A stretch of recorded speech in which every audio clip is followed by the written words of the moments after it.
너와 나만의 시간 속으로 들어가 보도록 하겠습니다. 너와 나만의 시간.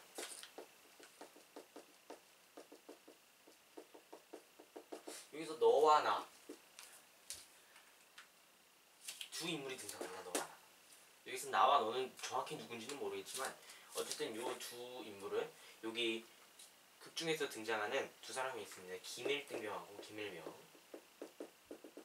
주대위. 요거를 의미할 것이고, 시간이라는 것은 이 사람들이 거의 죽음의 위기에서 이제 계속 자신이 생존을 위해서 이렇게 계속 나아가는 그런 과정을 그린 작품인데, 그래서 이 시간이라는 것은 결국에는 여기서 뭐 여러 가지 인간의 본질적인 속성들이 드러난다 이렇게 봐서 시간에서는 인간의 본질적인 특성이 드러나게 하는 시간인데, 결국에는 이 소설이 전후소설이기 때문에 보통 전후소설 같은 경우에는 학습활동에도 나와 있지만은 전후소설 같은 경우에는 뭐 이념의 갈등이 나타나기도 하고 아니면 그 비극적 상황 속에서 인간의 실존적인 고민, 실존적 문제, 인간의 실존적 문제, 람다를 쓰고 있어 자꾸. 실존적 문제 이런 게 드러나기도 하거든요. 그래서 여기서는 이념의 갈등은 드러나지 않았는데 실존적 문제를 확실히 드러냈기 때문에 그런 과정에서 다른 전후소설과는 좀 차별점을 두면서 그만큼 가치가 있다, 한계를 뛰어넘었다 라고 평가받을 수 있는 작품이다.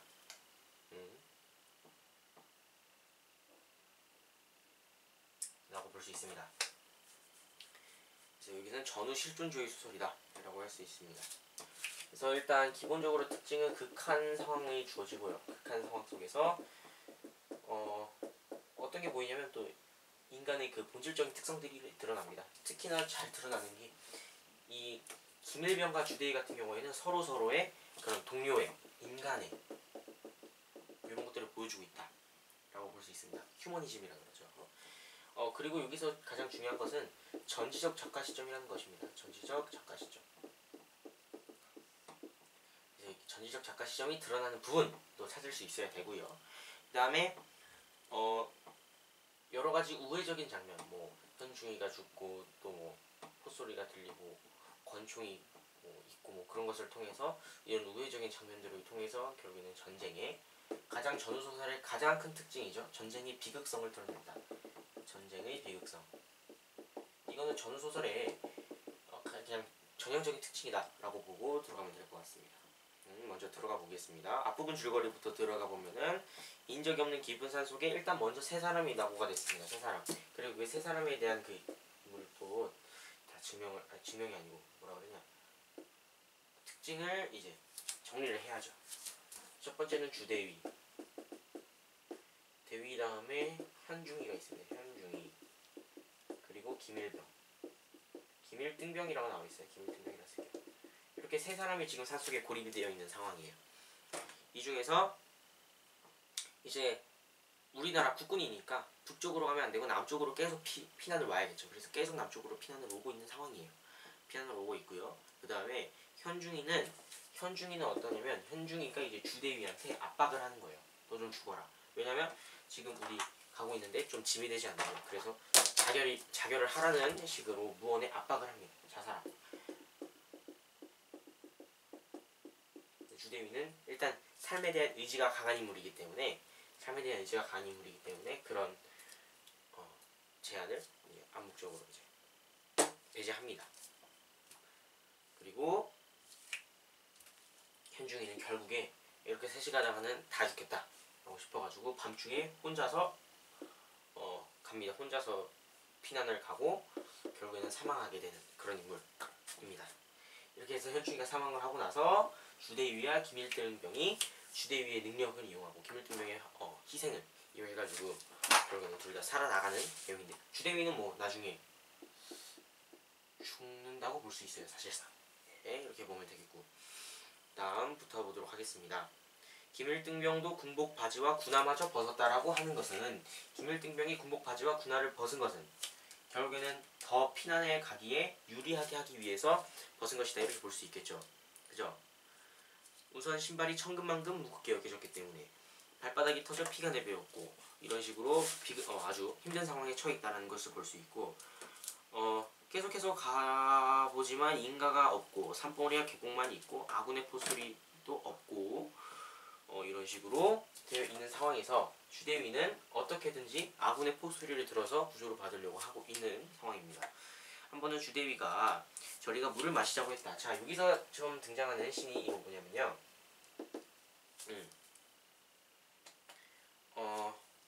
주대위가 저리로가 물을 마시자고 했다. 그 부분부터입니다. 저리로가 주대위가 말을 하죠. 주대위가 어떻게 하죠? 저리로 가서 물을 마시자. 근데 이 근거가 뭐였어요? 물을 마시자고 한 근거. 물을 마시자. 소리를 들은 거죠. 소리를. 물소리를 들은 거예요. 물소리. 물이 흐르고 있는 소리를 들은 거예요. 근데 김일등병은 듣지 못하죠. 자, 볼게요. 한 번은 주대위가 저리로가 물을 마시자고 했는데 김일등병은 어디 물이 있는가 싶었다. 근데 주대위가 말한 곳으로 가보니 바위틈에서 샘물이 흐르고 있었다. 라고 말을 하면서 여기서 드러내고 있는 게 김일등병은 못 들어요. 김일병은 소리를 듣지 못합니다. 요 장면에서 보는 게 이제 뒤에 나오면 알겠지만은 뒤에 나오는 사건의 필연성, 그 다음에 개연성을 높여주는 부분이다 라고 말을 하고 있고, 이걸 통해서 동시에 그죠? 이 필연성 개연성을 높여준다는 것이 주대위가 귀가 밝다라는 주대위의 특징을 설명을 해주고 있는 것이죠. 어떤 거냐면 뒤에서 가면 개소리를 주대위 혼자 듣죠. 주대위 혼자 듣고 김일병은 못 듣는 상황이죠.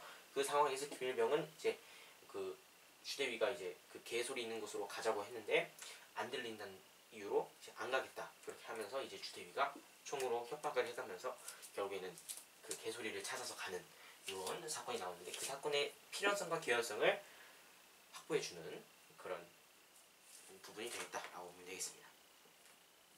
그 다음에 하루 종일 걸은 것이 십리길도 못 되었는데 산개구리 몇 마리를 잡아넣어 먹었다. 산개구리 몇 마리 먹으면서 십리길을 걸었다라는 것도 마찬가지로 지금 극한 상황이다라는 것을 보여주고 있는 것이다 볼 수 있겠죠. 그 다음 김일등병 굉장히 힘든 상황이고, 주대위는 김일병의 허리가 숙이는 각도에 따라서 자기의 생에 대한 희망도 꺾여 들어가. 지금 이 상황 전체적으로 어떤 상황이에요? 희망이 좌절되고 있는 그런 상황이죠. 그런 상황이다 볼 수 있겠습니다. 저녁 때쯤 어느 능선을 들어가 놓으니까, 자, 여기서 등장합니다. 뭐가 등장을 하냐면 까마귀라는 것이 등장을 합니다. 까마귀라는 것을 등장을 하고, 까마귀 두세 마리가 앉아있는 것을 보고 뭔가를 먹고 있는 걸 본 거예요. 자세히 봤더니 그 먹고 있는 것이 바로 뭐더라? 그래서 현중이를 먹고 있는 것을 봤더라. 아, 현중이는 아까 그 도망쳤다가 사망한 인물이죠. 여기서 사망한 것을 이제 본 거예요. 얘네들이 김일병하고 주대위가. 어제 저녁 두 사람을 버리고 갔을 때와 똑같다. 근데 현중이의 모습이 어땠다? 똑같다. 지금 얘네 상황은 뭐예요? 그죠? 얘네 상황은 신발도 벗고 군복도 벗고, 왜? 무거우니까. 계속 가는데 방해되니까. 근데 얘네들은 그거 다 입고 갔던 거예요. 다 입고 갔던 거예요. 이것을 통해서 알 수 있는 게 뭡니까?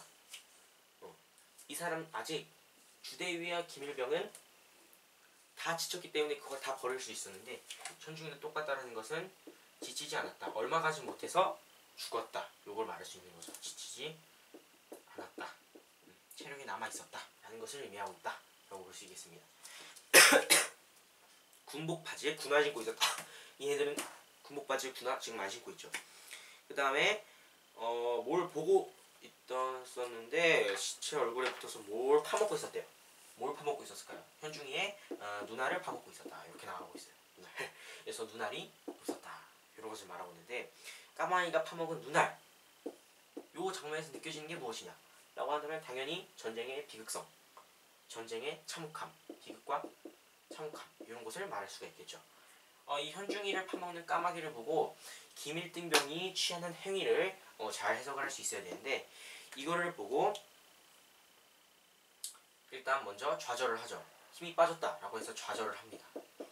그 다음에 김일등병이 어떤 행위를 취하냐면, 잠시 후에 김일등병은 무엇을 생각했는지 일어나 하청거리며 벼랑 쪽으로 가더니 돌을 집어 던지기 시작했다. 이 현중이를 파먹고 있는 까마귀를 향해서 돌을 던지는 행위, 이것이 무엇을 의미하느냐?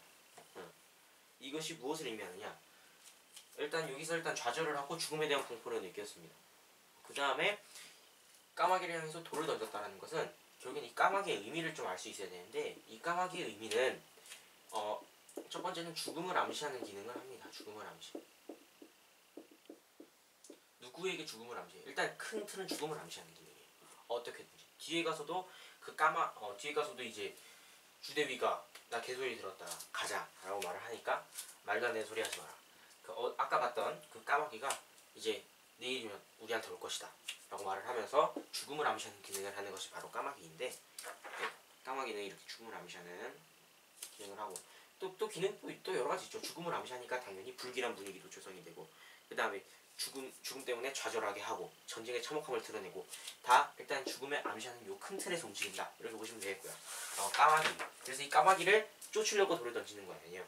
여기서 두 가지 의미를 볼 수가 있습니다. 첫 번째는 김일등병의 성격으로 보면 현중이에 대한 동료애, 인간의 이런 거죠. 비록 자기를 버리고 도망쳤더라도 이전까지 동료였다는 거잖아요. 그래서 이 시신을 수습해주고 싶다. 시신을 지켜주고자 하였다. 시신을 지키고자 현중이에 대한 동료 때문에 시신을 지키고자 한 이유 때문에 이제 돌을 던지고 있다 라고 여기 뒤에도 나와 있습니다. 이렇게 나와 있고, 두 번째는 또 뭐가 있을까요?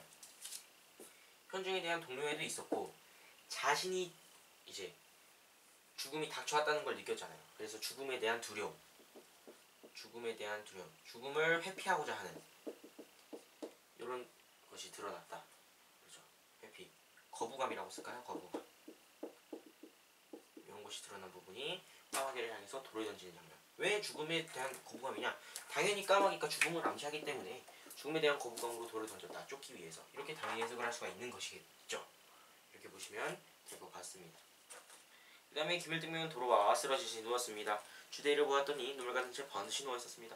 김일등병은 치열한 참수에서는 오히려 잊기 마련이었던 죽음이라는 것을 몸 가까이 느꼈다. 말을 하고 있죠. 이 다음부터 이제 어떻게 됐어요? 죽음이 더 가까워진 거지. 죽음이 더 가까워진 거야. 그죠? 일단 둘이 누웠어요. 눈밭에. 그걸 못 말하는 거예요. 죽음에 대해서. 좌절한 거죠. 좌절. 체념을 한 거죠. 누워버렸으니까. 이 눕는 행위는 뒤에 가서 나와요. 이 눕는다라는 것이 결국에는 좌절하고 체념한다. 이런 것으로 해석이 될 수 있을 것 같아요. 언제 누워요? 주대리가 가자고 했는데 결국에는 우리도 죽을 것이다 라고 하면서 눕는 장면. 눕는다. 이걸 보시면 될 것 같아요. 눕는다. 그 다음에 10번째 질문이 가장 중요한데, 왜 자신이 먼저 죽는 게 낫다고 생각했을까입니다. 어떻게 돼 있어요? 도로 자리에 누워버렸다. 이상스레 맑은 정신으로 그게 느껴졌다. 그러다가 그는 드디어 지금까지 피해오던 어떤 상념과 정면으로 부딪혔다. 어떤 상념? 권총을 사용해야 한다는 생각. 어떤 생각을 했습니까? 이렇게 하다가 이제 김일등병이 이걸 생각한 거예요. 권총을 사용해야겠다. 근데 이 권총의 의미가 뭐였냐면, 아까도 말했지만 앞부분 줄거리에서 현중이가 주대위의 자살을 압박할 때 깨서 권총을 바라보고 있어요. 그 권총이라는 것은 결국에는 자살을 의미하는 거거든요. 그래서 이 권총이라는 것도 스스로 이제 목숨을 끊어야 된다라는 것을 이제 암시를 하고 있다라고 말을 할 수 있고요. 그래서 권총을 사용해야 되는 게 아닌가라고 해서 결국에는 아무리 지친 김일등병이라 하더라도 혼자 몸이니 어떻게든 아군 진지까지 갈 수 있는 강함이 있는 건 아니다. 아니다. 이게 아니다. 위에다. 아니구나. 권총이 아니구나. 지금 잘못 읽었죠. 위에를 읽었죠. 위에를 읽어야 돼. 죽음이라는 것을 몸같게 느꼈고, 그래서 이걸 보고 차라리 먼저 죽는 것이 낫다. 이렇게 느끼게 되는 거죠. 어떻게 돼 있어요? 자기 편이 눈알 파먹히는 걸 보느니 자기 편이 먼저 죽어 모든 것을 모르고 지나가기를 바랬다. 먼저 죽는 것이 낫다. 왜? 모르는 것이 오히려 더 낫다. 지금 여기서 뭐를 할 수 있느냐? 죽음의 공포. 상대방이 계속 죽는 것을 보고 그런 죽음의 공포를 느끼는 것이, 오히려 죽음의 공포를 느끼는 것이, 죽음의 공포가 더 안 좋다. 뭐보다. 뭐가 더 좋다? 죽는 것이 낫다. 죽음이 죽음의 공포보다 낫다 라는 것을 여기서 말을 하고 있습니다. 그 다음 문단으로 넘어가서, 그는 문득 울고 싶어졌다. 거기부터 대위가 뭐라 부릅니다. 또 대위가 저 소리를 좀 듣게. 자, 여기 대위가 말하죠. 저 소리를 좀 듣게. 뭘 들었냐면 포소리를 들었어요. 포소리. 물론 주대위가 들었죠. 귀 밝은 주대위. 포소리를 들은 거지. 그래서 어떻게 말합니까? 저 소리를 좀 듣게. 주대위가 누군지 세시한 목소리로 포소리일 때 포소리일세 라고 하면서 이것은 결국에는 희망을 지금 의미를 하고 있죠. 점점 희망적이 됩니다. 왜냐면 포소리를 따라가면 살 수 있게 되니까. 김일등병은 정신이 바짝 들어 상반신이 이렇게 기울였는데 이 점에서는 지금 이 포소리와 뒤에 나오는 개소리가 다른 점은 이 포소리는 김일등병도 들어요. 듣는 포소리야. 이 김일등병도 포소리를 들어요. 어느 편 봅니까? 라고 말하니까 주대위가 정확하게 말을 하죠. 155mm. 하지만 너무 멀다. 근데 이게 너무 멀다. 결국에는 멀다라는 것은 희망을 줬다가 결국에는 이전 상황과 똑같다는 것을 알게 되면 결국에는 더 큰 좌절을 느끼게 되겠죠. 더 큰 좌절. 더 큰 좌절을 의미하게 된다라는 것입니다. 그래서 또 김일등은 도로 자리에 누웠죠. 자꾸 자리에 눕는 것은 뭐를 하냐면 좌절하고 체념을 한다는 뜻을 말해요. 좌절하고 체념을 한다. 도로 자리에 누웠다. 계속 자리에 누워요. 주대위는 지금 각각으로 죽어나가고 있다고 느꼈다. 왜 죽어나가고 있다고 느껴요? 죽음이 계속 가까이 오고 있으니까 계속 죽어나가고 있다라고 느끼는 거겠죠. 이상슬의 맑은 정신으로 아까 말했던 부분이죠. 그게 느껴졌죠. 지금까지 피해오던 상령과 정면으로 부딪혔다. 무슨 말이에요? 아까 현중이가 무언으로 자살을 압박할 때도 애써 모른 척 했습니다. 주대위가. 계속 피해왔던 거예요. 근데 그 상념을 이제 정면으로 맞부딪히게 된 거죠. 이제 내가 죽어야겠다라고 느끼게 되면서 요 다음에 이제 주대위가 하는 행동이 어떻게 해요? 이제 자결을 결심을 합니다. 주대위가 자결을 결심을 한다. 결국에는 죽을 자기가 진작 자결을 했던들 모든 문제는 해결됐을 게 아닌가. 첫째, 자기가 자결을 했다면은 주대위가 생각하는 거예요. 자기가 먼저 죽었더라면은 첫째, 현중이가 밤길 서두르다가 죽지 않았을 것이다. 결국에는 내가 자결을 안 해서 현중이가 죽었구나. 현중이 죽음에 대한 책임이 있구나. 죽음에 대한 책임이 있구나. 이런 것을 느끼면서 이제 자결을 준비를 하게 되었고, 두 번째는 김일등병이 혼자 하더라도 혼자니까 결국에는 살 수 있지 않을까. 김일등병의 생존.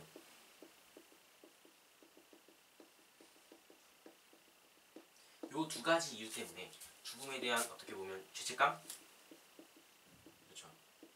죄책감 이런 게 있었고, 이 죄책감에서 벗어나기 위한 수단으로 자결. 즉 자결. 이게 뭐예요? 자결이 또 의미하는 게 또 권총이잖아요. 권총.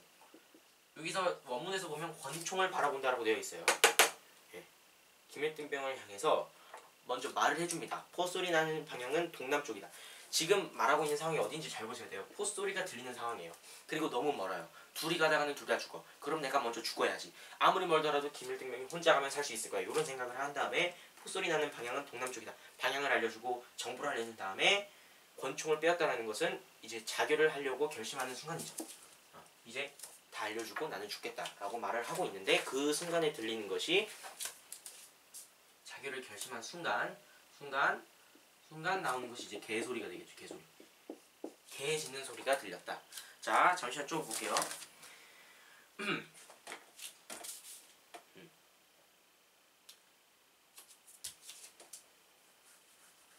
그래서 이 권총의 의미 알고 계시면 되겠고, 죄책감을 씻는 두.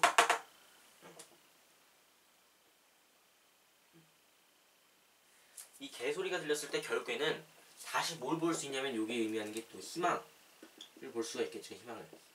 그죠? 희망을 볼 수가 있었습니다. 잠시만요. 이거를 여기다가 좀 더 정리를 할게요. 한 판에. 여기다가. 앞부분 내용이었죠. 여기는.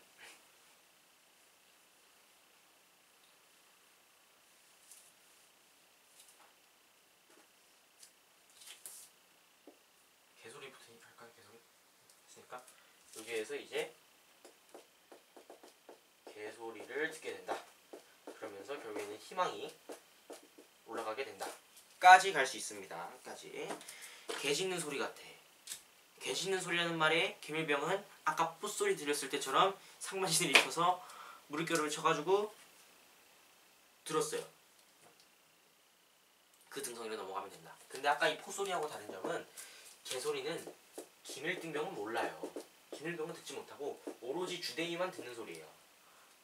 그렇기 때문에 포소리하고 차이가 있다. 이거를 보면 되겠고, 등성이를 넘어가야 된다고 했는데 기밀병은 안 들리잖아요. 결국에는 주대위는 아까 요 상황하고 달라요. 지금 주대위 같은 경우에는 희망이 계속해서 이어지고 있는 상황인데, 기밀병은 아까 포소리 들었을 때와 마찬가지로 기밀 똑같이 희망이 있었지만 결국에는 좌절로 가고 있어요. 왜? 자기한테는 안 들리니까. 근데 주대위는 다른 거예요. 자, 이게 다른 거죠. 지금 얘는 지금 희망에서 좌절감을 느끼고 있는데 얘는 계속 희망에 부풀어 있어. 얘는 이제 갈 수 있다라고 생각을 하고 있는 거야. 충분히 저기 인가가 있다라고 생각을 하면서 결국에는 김하고 주하고 생각이 달라지게 됩니다. 그래서 여기 기밀병은 좌절을 하겠죠. 좌절을 한다는 것은 이 소설에서 항상 눕는 행동으로 나와요. 눕는 행동. 눕습니다. 여기서 똑같이 누웠던 자리로 도로 뒷걸음질을 쳤다. 그리고 여기서 말하죠. 자, 여기가 중요한데 무엇인가를 주고 싶었다라고 말하죠. 주대위는 김일등병에게, 여기서 말하는 거, 주대위는 김일등병에게 무엇인가, 뭘 주고 싶었어요? 무엇인가를 주고 싶었고, 또 그 무엇인가를 나 또한 받고 싶었다라고 말을 하고 있죠. 주대위가 김일병에게 무엇인가를 주고 싶었고 무엇인가를 받고 싶었다. 여기서 말하는 무엇인가 뭐예요? 이 다음에 나오는 그 일련의 행동들을 보면 결론까지 갔을 때 이 무엇인가는 결국에는 그렇죠, 삶의 희망이라는 것을 알 수 있어요.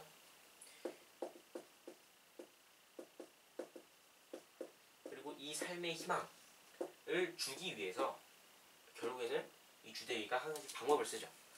얘는 지금 좌절해 있는 상태잖아요. 왜? 환청으로 여긴 거죠. 이게 환청이구나. 환청으로 여기고 원래 있던 자리로 돌아가서 누워있는 상황이에요. 그죠? 그리고 뭐라고 말합니까? 아까 그리고 이 좌절한다는 것을 또 말하는 게 여기에 내일쯤이면 까마귀 떼가 더 많이 몰려들겠지. 눈알이 붙어있는 것도 오늘 밤뿐이야. 죽음을 예감을 하고 있는 것이죠. 죽을 것이다. 그리고 깜짝 놀라 돌아보니 어둠 속의 주대위가 권총을 이리 겨눈 채 몸속이 잠긴 음성치고 또렷하게. 자, 여기서 권총이 나오는데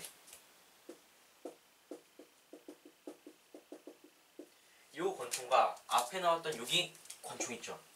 이 권총과 이 권총은 사실 다른 의미입니다. 여기서 말한 권총은 사실상 자신의 죄책감을 싣기 위한 자결의 행위를 의미하는 권총이었죠. 근데 여기서 말하는 권총은 좀 달라요. 이 권총은 결국에는 김일병을 살리기 위한 거예요. 김일병 생존을 위한 협박의 도구, 이렇게 볼 수 있어요. 김일병의 생존을 위한 협박의 도구. 권총을 통해서 자결을 하는 게 아니고 여기서 날 업어라고 말을 하죠. 날 업어하고 목 뒤에다가 권총을 갖다 댑니다. 걸어라 라고 명령을 하면서 왼쪽으로 가, 앞으로 잠깐만, 이렇게 명령을 하면서 점차 자신이 듣고 있는 그 개소리, 자신이 듣고 있는 그 소리에 의지해가지고 인강 있는 쪽으로 찾아가게 됩니다. 자, 여기서 총으로 위협한다 라는 것의 의미는 결국에는 김일병이 걷게 해서 어디로 가서 인가로 가는 거죠. 인가로 가가지고 생존을 할 수 있게 하기 위해서, 삶의 희망을 주기 위해서 이런 협박을 하고 있다, 이렇게 보고 있습니다. 그죠? 자, 그 다음에 소리를 듣고 그러는 게 아닐까. 그렇다면 하필 자기네 두 사람은 마지막에 이러다가 죽을 필요는 무엇인가. 어제 저녁부터 혼자 얻고 오느라고 가진 고역을 다 겪으면서 느끼지 못했던 원망의 주대를 향해 거듭 북받쳐 오르면 어찌할 수 없다. 자, 여기서 김일등병이 어떻게 말하고 있어요? 김일등병이 온갖 교육을 다 겪으면서도 느끼지 못했던 원망이 나온다. 지금 김일병이, 이게 약간 시험 문제에서는 중요할 수 있는데, 김일병이 지금 무엇을 느끼고 있냐면 원망을 느끼고 있습니다. 원망을 느끼면서 주대위의 의도를 알아차리지 못하고 있습니다. 이런 이 원망의 감정이 왜 나타났냐라고 말하면 주대위의 의도를, 지금 협박하고 자신을 협박하고 있는 의도를 몰랐기 때문에. 그리고 이 원망은 어떻게 제시를 되고 있다? 원망스러웠다 라고 말을 하고 있죠. 원망이 북받쳐 오름을 어쩔 수 없었다. 즉 직접적으로 제시를 하고 있구나. 김일병의 원망의 감정을 직접적으로 제시하고 있다, 이렇게 보면 될 것 같습니다. 그래서 산 밑에 이르러서 오른쪽으로 똑바로. 그제서야 김일병의 귀에도 무슨 소리가 들렸자. 이제 인가에 가까이 가니까 그때서야 이제 김일병이 알아차린 거예요. 그리고 그때부터 주대위가 옳았구나. 주대의 의도를 알 수 있었던 것입니다. 그러면서 이제 점점 가면서 짓고 있는 개 모양이 몽롱해지고, 자 여기서 말하는 건 뭡니까? 시각적으로 형상화된 것. 시각적으로 형상화된 거죠. 자 이게 뭐예요? 김일병. 김일병과 주대위의 희망, 삶의 희망이 시각적으로 형상화된 것이다 라고 물어봤을 때 무엇을 찾을 수 있겠습니까? 아 여기를 좀 지우자.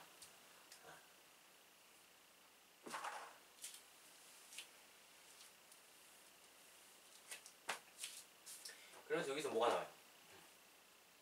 초가집이 나오고, 그리고 개의 형체도 보이죠. 그리고 사람의 형체도 보여요. 여기 보세요. 사람의 형체 보이죠. 그림자, 검은 그림자와 그렇게 생긴 사람의 그림자, 개의 모양이 몽롱해진 눈에 어렴풋이 들어왔다. 이것이 모두 뭡니까? 주대위와 특히나 주대위의 그 욕망이죠. 삶에 대한 욕망, 그리고 김일병의 그렇죠. 삶에 대한 희망이 뭐 욕망이라고 해도 될 것 같네요. 욕망이라고 하면 약간 부정적인 의미인데 여기서는 삶의 희망 읽어볼게요. 희망이 구체화된, 실현화된 어떻게 설명해야 되지 이거? 구체화된, 시각적으로 형상화된, 시각적 형상화 이렇게 봅시다. 시각적으로 형상화된 곳이 바로 초가집, 개, 사람의 형체 이렇게 보시면 될 것 같아요. 그리고 나서 여기서 주대위의 죽음 혹은 기절이라고 볼 수 있는데 여기는 그냥 죽음이라고 볼 수도 있을 것 같아요. 주대위의 죽음으로 이야기가 끝이 납니다. 예, 이렇게 보시면 될 것 같아요.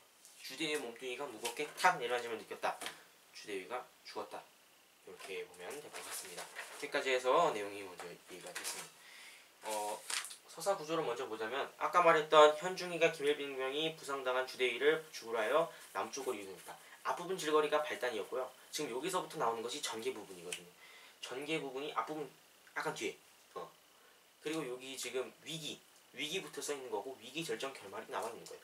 전개는 아까 너 죽어라 라고 현중이가 압박을 하는 장면이 전개가 되어 있고, 여기가 위기인데 현중이가 떠나고 김일병이 이 까마귀가 눈 파먹고 있는 거 볼 때까지 여기까지가 위기예요. 여기까지 위기. 그 다음에 포소리 듣는 것까지 위기. 알겠죠? 그 다음에 여기서 이제 약간 올라가가지고 개소리를 듣는 시점부터 이제 절정입니다. 그죠? 그리고 개소리 듣고 위협하면서 계속하라 할 때가 절정. 결말은 인간을 찾고 결국에는 사람이 살고 있는 그 마을을 시각적으로 보게 되면서 주대위가 죽는 장면이 결말까지 되겠습니다. 자, 이거를 봤을 때 이 등장인물의 성격을 딱 정리를 해보자 라고 하는, 지금 이제 할 거는 이제 등장인물 성격을 정리하고 이 소설의 가치를 파악하는 이거 두 가지만 하면 됩니다. 그래서 등장인물의 이제 성격을 정리를 해보도록 할게요. 몇 명 안 나오잖아요. 3명밖에 안 나오잖아요. 3명 하면 돼. 현중이, 주대위, 김일병. 요거 3가지만 하면 됩니다. 현중이는 뭡니까? 자기 살겠다고 도망쳤잖아요. 자기 살겠다고 남 죽으라고 하죠. 즉 이기적이고 현실적인 인물이다. 딱 볼 수 있겠죠. 이기적이고 현실적인 인물. 어디서 볼 수 있어요? 현중이가 주대위한테 자살 압박하는 장면에서 볼 수 있겠죠. 주대위 같은 경우는 뭡니까? 주대위는 끝까지 김일병을 살리려고 끝까지 권총을 놓지 않았죠. 그리고 자신의 그걸 이용해가지고 끝까지 살아나가려고 포기하지 않았습니다. 그죠? 그래서 여기서도 주대위라고 하는 것은 집념, 삶의 집념이 강한, 그죠? 그리고 다리에 총살을 입었죠. 그럼에도 불구하고 계속 김일병을 살리기 위해서 삶의 집념이 강한 인물이다. 김일병 같은 경우는 그럼에도 불구하고 좌절하지 않고 계속해서 주대위를 업고 갔죠.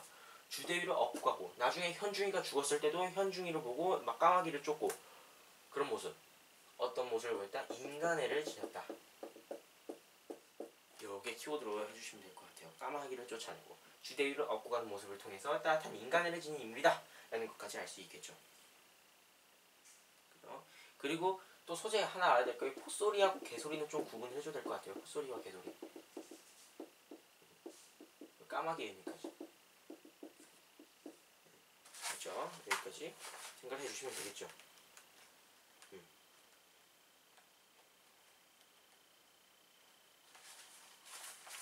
그래서 여기서 삶의 의지가 현실화된 삶의 희망을 주어지는 이런 느낌이다. 보시면 될 것 같고